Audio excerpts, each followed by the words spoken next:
때로 한 사람의 일생을 딱 한마디로 요약할 때가 있습니다. 예를 들면은 이순신 장군, 그러면 거북선, 딱 이 한마디로 그분의 일생이 다 정리가 되는 걸 알 수가 있지 않습니까? 세종대왕, 그러면 훈민정음 반포, 딱 이 한마디로 세종대왕이 어떤 왕이었는지 그 일생을 이렇게 함축적으로 요약하는 결과가 나옵니다. 이순신 장군이 평생 거북선 만드는 것밖에 한 게 아니고, 또 세종대왕이 한글 만드는 거 말고는 한 게 없는 왕이 아니지만, 그러나 딱 그 한마디로서 그분이 어떤 장군이었고 그분이 어떤 왕이었는지를 정리할 수 있다는 이런 말씀입니다. 이런 의미에서 저는 여러분에게 이런 질문을 던지고 싶은데요, 만약에 누가 여러분의 삶을 딱 이런 식으로 몇 문장으로 요약해서 설명을 한다면, 여러분은 지난 여러분의 삶이 어떻게 요약되기를 원하십니까? 또 언젠가 우리의 삶이 마감되는 날, 우리를 가장 가까이서 지켜본 우리의 자녀들이, 우리 주변 사람들이 저와 여러분을 이분은 이런 인생을 사신 분이다, 그렇게 딱 한 줄로 설명을 하기를 원한다면, 여러분은 여러분의 인생이 어떻게 요약되기를 원하십니까? 우리 아들이, 우리 아버지는 평생을 그렇게 돈만 쫓다가 인생을 다 허비하신 분이다, 설마 이렇게 요약되기를 원하는 분은 아무도 계시지 않을 거 아닙니까? 제가 오늘 왜 이런 생각을 하게 되었냐 하면은, 바로 오늘 본문에서 요셉의 삶을 이렇게 딱 한 줄로 요약해 놓고 있기 때문입니다. 오늘 본문에 보면 스데반 집사가 그동안 이스라엘 백성들을 향하신 하나님의 일하심을 쭉 이제 열거하고 있는데, 이 요셉에 이르러 가지고 요셉을 이 딱 한 줄로 요약하는 것을 볼 수가 있습니다. 본문 사도행전 7장 9절입니다. 여러 조상이 요셉을 시기하여 애굽에 팔았더니 하나님이 그와 함께 계셔.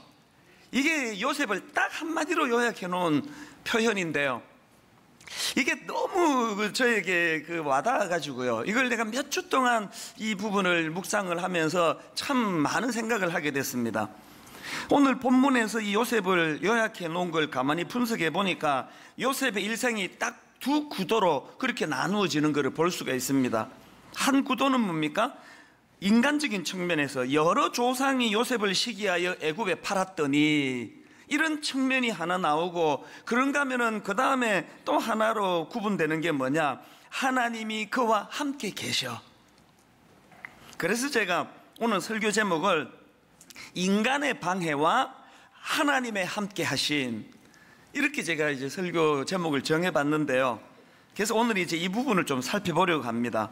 자, 먼저 요셉의 일생을 정리해 놓은 앞부분을 보자면, 여러 조상이 요셉을 시기하여 애굽에 팔았더니, 여기에 해당되는 이 인간의 방해, 이걸 좀 살펴보려고 하는데요, 사실 스데반의 분석 그대로예요. 요셉의 삶에는 참 주변에 도움이 안 되는 못된 인간들이 참 많았습니다. 우선 그의 아버지 야곱은 대놓고 요셉 인생을 방해한 사람이 아니고요, 잘못된 사랑으로 다가갔기 때문에 아들에게 결국은 누가 된 케이스입니다. 자, 창세기 37장 3절. 요셉은 노년에 얻은 아들이므로 이스라엘이 여러 아들들보다 그를 더 사랑함으로 그를 위하여 채색 옷을 지었더니, 여기 나오는 채색 옷을 화려한 옷, 이렇게 번역한 성경도 제가 봤는데, 그러니까 여기 나오는 채색 옷이라는 거는 그 아들 요셉을 향한 아버지의 편애를 그렇게 묘사한 거라고 생각을 합니다. 이게 굉장히 좋아 보이지만 결국은 이 아버지의 편애가 요셉 형제 관계를 다 망쳐놓았고, 이게 결국은 요셉으로 하여금 애굽에 팔려가게 만드는 한 원인이 됐다는 건 다 아시는 거 아닙니까? 4절을 보니까 세 번역으로요, 형들은 아버지가 그를 자기들보다 더 사랑하는 것을 보고서 요셉을 미워하며 그에게 말 한마디도 다정하게 하는 법이 없었다. 참 이게 우리 부모들의 딜레마예요. 우리는 우리 아들을 너무 사랑해서, 우리 딸을 너무 사랑해서 잘 되라고 해준 거게 결과적으로 그 아이들을 망치게 만드는 일이 한두 가지가 아니에요. 우리가 아이들을 사랑하되 하나님 주시는 지혜로 사랑할 수 있게 해달라고 그렇게 기도하면서 길러야 되는 게 그 자녀 교육 아닙니까? 그 결과적으로 너무너무 요셉을 그 아버지가 사랑했지만 그게 요셉 인생을 망가뜨리는 그런 독이 됐다는 거. 또 그런가 하면은 요셉의 인생의 결정적인 방해꾼 역할을 했던 게 그 배다른 형제들 아닙니까? 동생이 아버지 사랑을 받는다는 그 이유 때문에 질투의 화신이 돼가지고 세상에 동생을 죽이려고 그냥 그러지를 않나, 애굽의 인신매매로 팔아버리지를 않나. 여러분, 이 죄성을 가진 우리가요 늘 두려워하고 또 두려워해야 되는 게 이 질투라는 감정이 자리 잡지 못하도록. 저는 우리 교회 젊은 부교역자들을 제가 질투하게 될까봐 하나님께 기도하고 있습니다. 아버지, 제가 우리 교회 젊은 교역자가 저보다 설교를 잘하고 저보다 성격이 더 좋고 저보다 사람들에게 인정을 받는다 할 때 거기에 막 그냥 질투로 말미암아 그 사람은 설교도 잘 안 세우고 저기 뭐 한직에 가서 갖다 놓고 이렇게 한다면은요 그건 비참한 거 아닙니까? 제가 그런 비열한 인간이 되지 않게 해달라고 기도하는 이유가 뭘까요? 저도 저를 믿을 수 없기 때문이에요. 이 요셉의 형제들은 그만 그 질투의 화신이 돼가지고 동생을 해서는 안 되는 그런 못된 짓을 저질러 방해꾼 역할을 해버렸고, 그런가 하면은 또 그 애굽에서 그렇게 어린애가 좀 살아보겠다고 애쓰는데 그 또 이상한 여자 그 보디발의 아내, 정말 이 여자 이거 주체가 아닙니까? 그 어린애가 그것도 성경에 보니까 외모가 좀 반듯하고 얼굴이 좀 잘생겼다 그러는데 아이고, 이 참 나이 들어서 그 주체가 아닙니까? 그 어린애한테 그렇게 맨날 그 허벅지 들어 올리고 그러면 되겠습니까? 이 어린애를 갖다가 성적으로 그렇게 유혹을 하는데 그 장한 요셉이 유혹을 이겨내니까 세상에 이게 성폭행 미수범이라는 누명을 씌워가지고 그 순결한 애를 갖다가 감옥에 쳐넣어버린 게 바로 그 보디발의 아내라는 그 여자 아닙니까? 세상에 이 요셉이 인복이 없어도 어떻게 또 이런 주인 여자를 또 만나게 됐습니까? 노예로 팔려가도 그냥 후덕한 그런 좋은 주인 아줌마가 많을 텐데, 그런가 하면은 감옥에서 만났던 그 술 맡은 간원을 포함해가지고 하여튼 막 요셉의 일생은요 사람 잘못 만나가지고 겪는 고생이 뭐 전부라고 할 수가 있습니다. 그래서 스데반이 이 모든 것들을 함축적으로 요약해서 오늘 본문 9절에서 여러 조상이 요셉을 시기하여 애굽에 팔았더니, 이게 요셉의 인생의 특징이라는 거예요. 그런데 요셉이 귀한 게 그렇게 하고 요약이 끝나는 게 아니고 그때 한마디가 더 붙는 거 아닙니까? 9절을 다시 한번 보세요. 여러 조상이 요셉을 시기하여 애굽에 팔았더니 하나님이 그와 함께 계셔. 이 꼬리표처럼 붙는 이게 요셉 인생을 대반전으로 이끄는 능력 있는 도구가 된 거 아니겠습니까? 이게 참 그 의미가 있는 게, 그 스데반이 요셉의 인생을 하나님이 그와 함께 하시로 이렇게 요약하는 건 참 이게 적실하다고 보는 게요, 그 대부분의 사람들이 또 성경 퀴즈 대회 같은 거 할 때 꿈의 사람은 그러면 요셉, 그래야 답인데요, 사실은 그거 정답 아닙니다. 어떻게 요셉이 꿈꾸는 사람이 요셉의 특징이 될 수 있습니까? 성경에 그러는 거 나오지 않습니다. 오히려 성경이 요셉이 어떤 사람인가를 계속 반복해서 그 특징 짓는 구절을 한번 보시겠습니까? 창세기 39장 2절, 여호와께서 요셉과 함께 하심으로, 바로 그 다음 3절, 그의 주인이 여호와께서 그와 함께 하심을 보며, 21절, 여호와께서 요셉과 함께 하시고, 23절, 간수장은 그의 손에 맡긴 것을 무엇이든지 살펴보지 아니하였으니 이는 여호와께서 요셉과 함께 하심이라. 지금 계속 요셉의 인생을 성경이 반복해서 특징 짓는 건 꿈꾸는 소년이 아니에요. 그 황당무계한 요셉의 꿈이 가능했던 거는 바로 이 특징, 여호와가 함께한 인생, 여호와가 함께하심, 여호와가 함께하심. 스데반이 9절에서 이걸 강조하는 겁니다. 바로 이 9절에서 여호와의 함께 하심이 있었기 때문에 10절에 이 고백, 이 기록이 가능한 거 아닙니까? 오늘 본문 10절, 그 모든 환난에서 건져내사 애굽 왕 바로 앞에서 은총과 지혜를 주심에 바로가 그를 애굽과 자기 온 집의 통치자로 세웠느니라. 막 평생에 그냥 인복 터져가지고 막 감옥에도 안 가고 안 팔려가고 비단 옷 입고 막 죽을 때까지 그렇게 잘 살다가 부모 유산 받아가지고 누리는 게 복이 아니고요. 비록 참 인복은 없어가지고 이런저런 고생은 하지만 그 모든 환난 고비고비에 여호와 하나님이 함께 하심으로 그걸 대반전으로 이루시는 그 인생이 복된 인생이라는 그 이야기입니다. 저는 이런 요셉의 삶을 쭉 점검하면서 그 감격이 되는 게 뭐냐, 그 요셉의 삶의 특징이 여호와가 함께 하시는 특징이라고 한다면, 여러분 마태복음 1장 23절을 보십시오. 보라, 처녀가 잉태하여 아들을 낳을 것이요 그의 이름은 임마누엘이라 하리라 하셨으니 이를 번역한즉 하나님이 우리와 함께 계시다 함이라. 근데 감격이 뭔지 아세요? 이게 요셉의 특징만 아니네. 저도 여러분도 이미 그 복을 누리는 거예요. 어떤 상황이든 어떤 실패의 자리든 어떤 모함당해서 눈물 나는 자리든 그 현장에서 여호와 하나님이 임마누엘로 십자가 지신 예수 그리스도가 오늘 우리 내면에서 우리와 함께하는 인생이 되었다는 거예요. 이게 요셉과 우리의 공통점이에요. 그러면 요셉과 우리의 차이점은 뭐예요? 영적으로 민감했던 요셉은 그 사실을 늘 인식하고, 그래서 그는 실망하는 자리에 빠지지 않았고, 우리는 우둔해가지고 그걸 잘 인식을 못하는 거예요. 그걸 잘 인식을 못하는 거.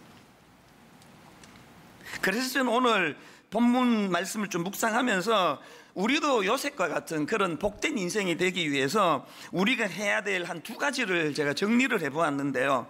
여러분, 우리도 사도행전 7장 9절과 같은 요셉이 누렸던 복된 인생이 되기 위해서는 그 두 가지를 해야 되는데, 첫째가 뭐냐, 개입하시는 하나님의 손길을 인식해야 된다는 거예요.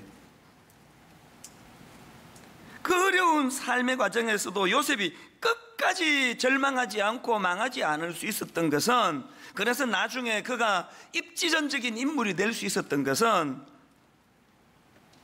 하나님이 함께 하심을 그는 삶 속에 실제로 인식하고 살았던 거 아닙니까? 나중에 총리 대신 자리에 오르고 그 벌벌 복수당할까 봐 떨고 있는 자기 배다른 형들에게 던지는 요셉의 한마디가 그걸 설명하는 거예요. 창세기 45장 5절, 당신들이 나를 이곳에 팔았다고 해서 근심하지 마소서, 한탄하지 마소서. 그 다음 보세요. 하나님이 생명을 구원하시려고 나를 당신들보다 먼저 보내셨나이다. 고비고비마다 요셉이 이 은혜를 누리고 있었고 그걸 은혜로 알고 있었기 때문에 이렇게 말할 수 있는 거 아닙니까? 여러분, 저나 여러분도 이 요셉처럼 이런 참 아름다운 고백을 할 수 있는 인생이 되기를 원하신다면 우리도 삶 속에서 함께 하시는 하나님을 자꾸 인식해야 돼요. 그리고 그분이 내 안에서 일하시는 걸 방해하시면 안 됩니다. 창세기 50장 20절도 마찬가지 아닙니까? 당신들은 나를 해하려고 하였으나 하나님은 그것을 선으로 바꾸사. 요셉이 이런 아름다운 고백을 할 수 있기까지 그 절망적인 순간순간마다 이 하나님이 함께 하심을 얼마나 인식하고 살았으면 이런 멋진 말이 나오겠습니까? 그래서 여러분, 우리도 요셉처럼 이런 아름다운 삶을 살기를 원하신다면 우리의 아픈 삶의 현실에 자꾸 하나님을 개입시키는 훈련을 해야 돼요. 예를 들어서 다니엘을 한번 보세요. 다니엘서 6장에 보면은요, 정적들이 다니엘을 잡으려고요, 이제 뭐 올무에 갇힌 상황이에요. 다니엘이 여호와 하나님을 경배하는 걸 너무나 잘 알고 있는 적들이 만든 특례법이 뭐냐, 왕 외에 다른 신이나 사람에게 기도하는 자는 사자굴에 던지자는 법령이 만들어진 거예요. 꼼짝 못하는 상황이에요. 그 상황에서 다니엘을 한번 보세요. 유명한 말씀, 다니엘 6장 10절. 다니엘이 이 조서에 왕의 도장이 찍힌 것을 알고도 자기 집에 돌아가서는 윗방에 올라가 예루살렘으로 향한 창문을 열고 전에 하던 대로 하루 3번씩 무릎 꿇고 기도하며 그의 하나님께 감사했더라. 제가 예전부터 이 구절은 잘 알고 또 좋아하는 구절인데 이번에 새롭게 묵상하면서 세상 깨달은 게 하나 있습니다.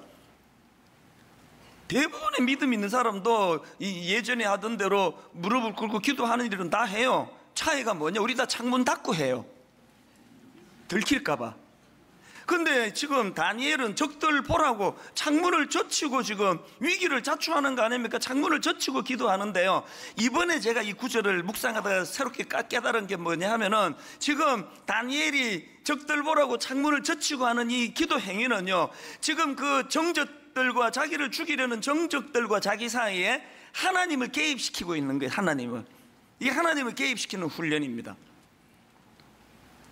골리앗을 무찔렀던 다윗도 마찬가지예요. 자기가 그 골리앗 무찌르겠다 그러니까 막 온 동네 사람들이 다 말리는데, 그건 무릅쓰고 이제 골리앗 앞에 나가서 이제 도전장을 던지는데, 우리 잘 아는 사무엘상 17장 45절, 다윗이 블레셋 사람에게 이르되 너는 칼과 창과 단창으로 내게 나아오거니와 나는 만군의 하나님의 이름, 내가 모욕하는 이스라엘 군대의 하나님의 이름으로 내게 나아가노라. 알고 봤더니 우리 익히 아는 이 말씀도요, 지금 다윗이 골리앗과 자기 사이에 하나님을 개입시키는 거예요. 지금 하나님을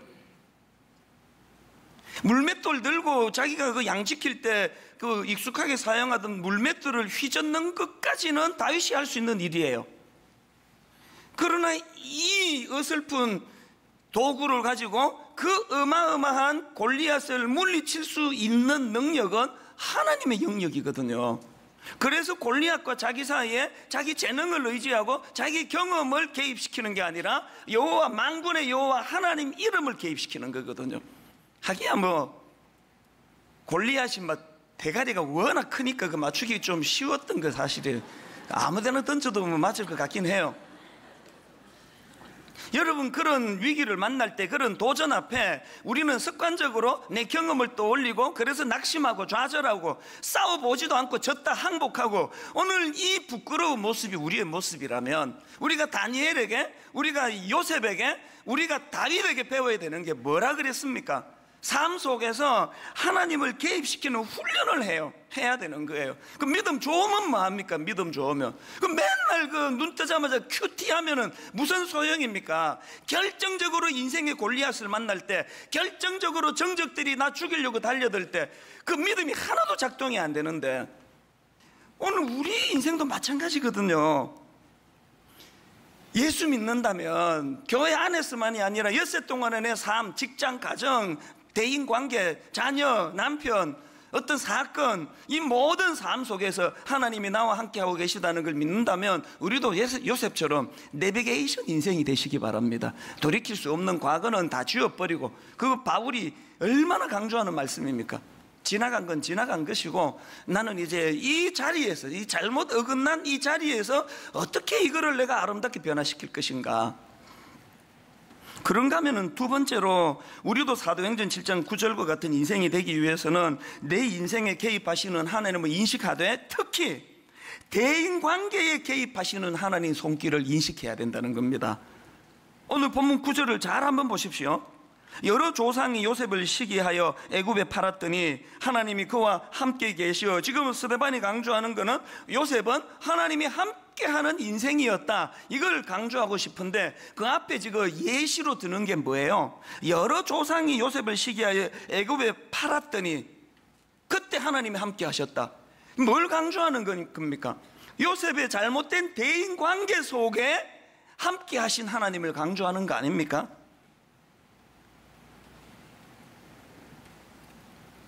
지난주 겪었던 일인데요, 저는 설교자로 살아가는 게 참 좋은 게 뭐냐면, 하나님은요 너무너무 드라마틱하게 이 설교를 반증할 수 있는 삶을 경험케 해주세요. 딱 지난주에도 그걸 경험했는데요, 이 설교를 다듬고 있는데 지금 우리가 예배 장소로 빌려 쓰고 있는 이 송림 고등학교에서 연락이 왔습니다. 우리가 이제 이 학교를 빌렸으니까 이간질을 얼마나 많이 시키는지 압니까? 투서가 하나 날라왔대요. 그 투서를 내가 인용하는 것 자체가 민망해요. 너무너무 민망한 투서가 날라왔는데 내 민망함을 무릅쓰고 제가 읽어드릴게요. 내용이 이렇습니다. 아주 끔찍해요. 존경하는 교장 선생님, 저는 우연히 분당 우리 교회 이찬수 목사가 교회 복지관에 돈을 횡령한다는 것을 알게 되었습니다. 이 목사는 직원들을 압박하여 돈을 빼내는데, 이것을 알고 제가 페이스북에 올렸습니다. 이 직원을 지금은 새로 고용했을 수도 있습니다. 더 기가 막힌 건요, 이런 내용도 있어요. 목사님들 사이에서 이미 그가 도둑이라는 것이 알려져 있는데도 물러나지 않으니 자녀들에게 알리는 수밖에 없습니다. 나 이거 그날 처음 알았습니다. 제가 목사님들 사이에 도둑으로 알려져 있대네요. 이런 황당한 투수를 봤는데요, 당연히 처음에는 화가 나죠. 그리고 여러분, 분당 우리 교회 담임 목사 하기 진짜 어렵습니다. 이런 일이 잊혀질만 하면은 이런 모함이 계속 일어나고, 또 이분도 지금 페이스북에다 지금 이찬수 목사 공금 횡령했다고 도둑이라고 또 글 올렸다는 거 아닙니까? 제가 무서워가지고 그 페이스북에 못 들어가 봤습니다. 댓글 또 쫙 달렸을 거 아닙니까?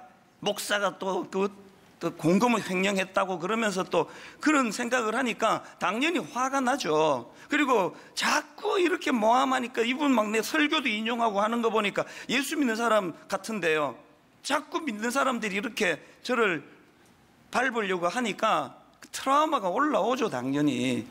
왜 이렇게 하느냐고. 이분이요, 우리 교회 복지재단을 몰라도 너무 몰라요. 구조상 담임 목사가 그 재정에 접근할 수 없도록 되어 있습니다. 그리고 직원을 내가 또 횡령하기 위해 직원을 새로 뽑았다는데, 우리 교회 복지재단 직원은 제가 뽑는 게 아니에요. 저는 아무것도 관여 안 하거든요.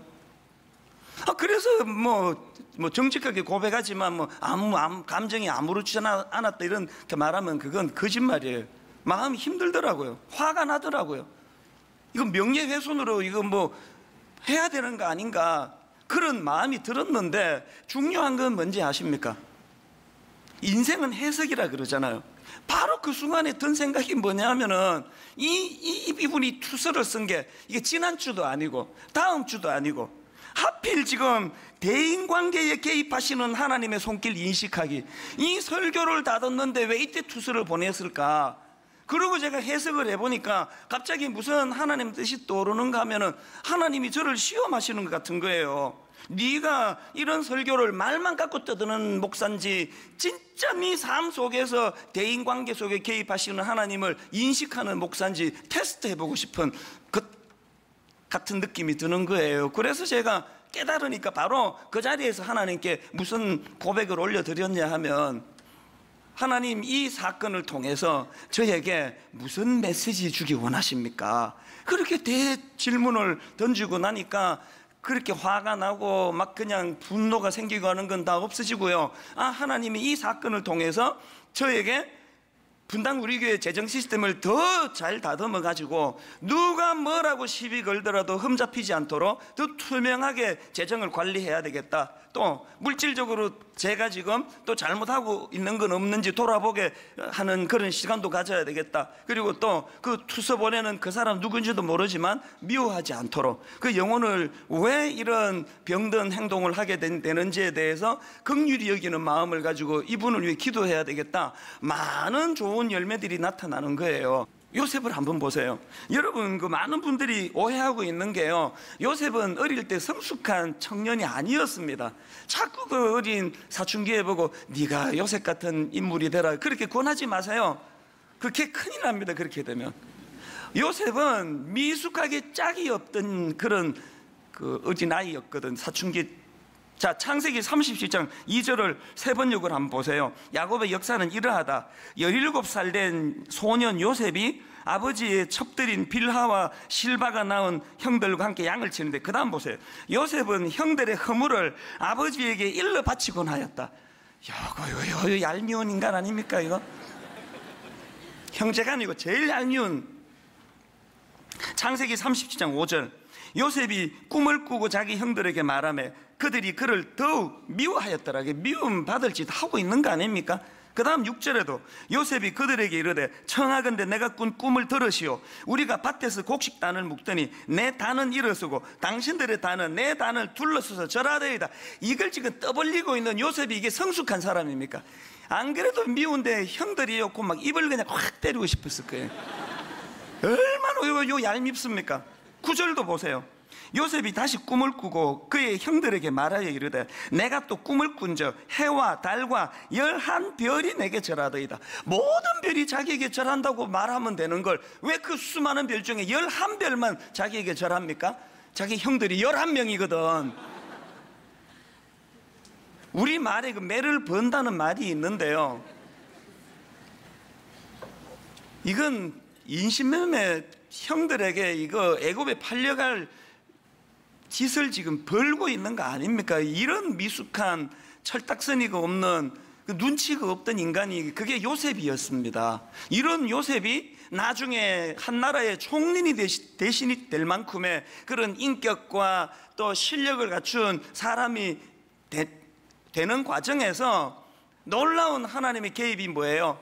세상에 그 자기 형들이 자기를 애굽에 팔아버리는 그 절망적인 사건을 통해서, 그 보디발의 아내 이상한 여자가 자기를 성폭행 그 미수범으로 감옥에 쳐넣는 그런 사건을 통해서 하나님은 오히려 요셉을 다듬고 계시더라는 거예요. 그렇기 때문에 오늘 우리가 이상한 사람 잘못 만나가지고 참 어려움을 겪고 상처를 받으면 그건 자칫 잘못하면 그게 흉기가 될 수 있는데, 내 인생에 바로 그런 순간에 하나님을 대인관계에 개입시키시고 하나님이 내 삶 속에 지금 함께 하신다고 믿음으로 이거를 받으면 이건 나를 성수시키는 고마운 도구가 된다는 거예요. 그러고 나니까 그저께 그런 교장 선생님에게 투서를 보낸 그 사건이 고마운 게 한두 가지가 아닌 거예요. 학교가 그래도 저를 믿어주시니까 오해하지 않고 그거를 그대로 저에게 또 전달도 해주시고, 그리고 그냥 이 설교할 때 예화 하나 찾는 게 얼마나 어려운데 그 고마운 투사하신 분으로 말미암아 이런 풍성한 예화를 제공해 주신 그분께 너무 감사를 드려요. 하나님이 내 인생에 개입을 하시도록 하면 그런 날 밟으려고 잡으려고 하는 그 행위조차도 내게 축복이 될 수 있다는 거예요. 결론을 맺으면서요, 제가 이 설교를 준비하는데 참 하나님의 섬세하심, 고마운 걸 또 한 번 경험했는데요, 요즘에 여러분 TV에 싱글 와이프라는 그 프로가 있다고 저는 몰랐습니다. 그리고 딱 한 번 너무 우연히 그걸 보게 되고 이후로도 본 적이 없습니다. 이 싱글 와이프가 뭐냐 보니까요, 부인 아내 혼자 여행 가도록 이제 도와주는 뭐 그런 그 프로그램이에요. 제가 본 그날도요, 아내 혼자 일본으로 이제 여행을 떠나는 걸 이렇게 쭉 이제 보여주는 건데요, 그 주인공 여자분이 한 번도 혼자 여행을 해본 적이 없는 분이에요. 그리고 또 그 자상한 남편을 잘 만나가지고 막 남편을 모든 걸 의지해서 다 해주는 남편이에요. 그래서 이 부인이요, 자기는 이메일 주소도 하나 없대요. 그리고 남편이 이제 일본 가서 요 어플을 쓰라고 이렇게 설명해 주는데도 그 스마트폰 쓰는 방법도 몰라요. 그게 이제 이분이 이제 일본 공항에 도착을 해가지고요, 숙소까지 제가 보니까 그 지하철 타고 뭐 그렇게 먼 거리도 아니에요. 그런데 이제 뭐 일본말 당연히 한마디도 못하죠. 그래서 막 손짓 발짓을 하면서 이제 그 지하철역을 막 묻고 그래가지고 또 잘못 또 타가지고 또 한참 탔다가 또 도로 내려가지고 반대로 가는데, 이 여행 초보자들의 특징, 짐은 또 왜 그렇게 바리바리 싸가지고 막 혼자 들지도 못해요. 이거를 들고 막 계단에서 낑낑거리고 막 안쓰러워 죽겠더라고요. 계속 이런 게 나와요. 그리고 이분은 또 참 대단한 게요, 막 이렇게 손짓 하다가 대화가 안 되면 한국말로 해버려요. 무슨 영말이야 막 그러고 이렇게 어리버리하게 자기 말로. 제가 보기 이렇게 먼 것 같지도 않은데 공항에서 그 호텔까지 2시간 반 걸려가지고 막 녹초가 됐을 거예요. 그렇게 하고 겨우 이제 그 호텔에 도착을 했으니 이제 로비에 앉아가지고요, 이 땀도 닦고 막 얼마나 이제 안도가 되겠습니까? 이제 목적지에 도착해서. 그래서 너무 그 얼굴이 편안하게 보이는데 갑자기 이분이요, 잠깐 멍하게 있다가 눈물을 터뜨리는데요, 그냥 조금 눈물 흘리는 게 아니에요, 막 펑펑 우는 거예요. 갑자기 막 그 수건으로 얼굴을 가리면서 막 펑펑 우니까 그 주변의 사람들, 호텔 로비에서 얼마나 그 당황스러웠겠습니까? 이분이 그 고생을 너무 많이 해서 뭐 서러워서 운 건가? 아니면 몸이 너무 힘들어서 운 건가? 그게 아니래요. 왜 갑자기 이분이 그렇게 펑펑 울었나 보니까요, 이분이 길 찾는 과정에서 자기를 도와준 수많은 그 사람들의 손길이 갑자기 생각나서 그게 고마워서 울었다는 거예요. 펑펑 울면서 자기가 그 운 이유를 이렇게 설명하더라고. 오는 내내 짐을 들어주고 안내해주고 그런 사람 한 사람만 만나도 좋을 텐데 고비고비마다 좋은 사람들을 만나 여기까지 오게 된 걸 생각하니 그래서 감격해서 그렇게 펑펑 운다는 거예요.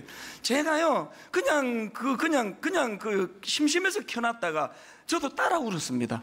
갑자기 마음이 울컥해지는 게 왜 그런지 아십니까? 내 인생을 말해주는 것 같아가지고요.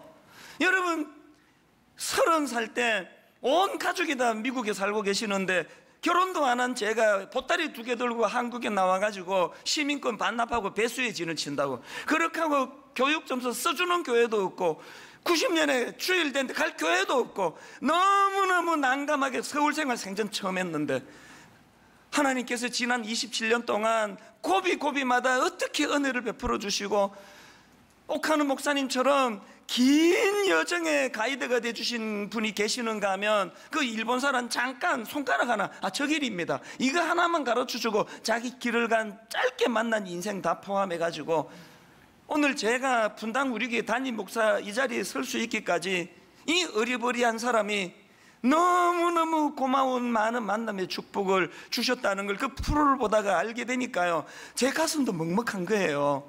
그러면서 제 마음에 오늘 아버지 설교를 듣는 우리 성도님들 인생이 저는 여러분의 인생의 마지막이 임종을 앞둔 여러분의 마지막이 막 분하고 울분 남편 때문에 이렇게 됐다고 시어머니 때문에 이렇게 됐다고 분노하면서 인생을 끝내는 삶이 아니라 고마워서 눈물을 펑펑 흘리면서 내 이 인생길 가운데 하나님이 이렇게 고마운 만남의 축복을 주시고 때로는 날 괴롭히고 내게 악한 짓을 저지르는 사람도 만났지만 하나님은 그걸 내 성숙을 다듬는 도구로 만들어 주셔서 하나님께 감사하다고 그렇게 펑펑 우는 게 우리 인생의 마지막이 되기를 바랍니다.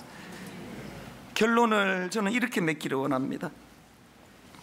우리도 요셉처럼 우리 인생이 딱 이 한마디 여러 조상이 요셉을 시기하여 애굽에 팔았더니 하나님이 그와 함께 계셔.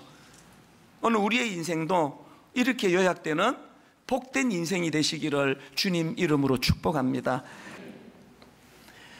우리 주 예수 그리스도의 은혜와 하나님 아버지의 다함 없는 사랑과 성령님의 감동, 감화, 위로교통 충만하심의 역사가 오늘 주신 말씀 마음에 담고 힘 얻어 달려가기로 다짐하는 모든 주의 자녀들 머리 위에 지금부터 영원토록 함께 하시기를 간절히 축원하옵나이다. 아멘.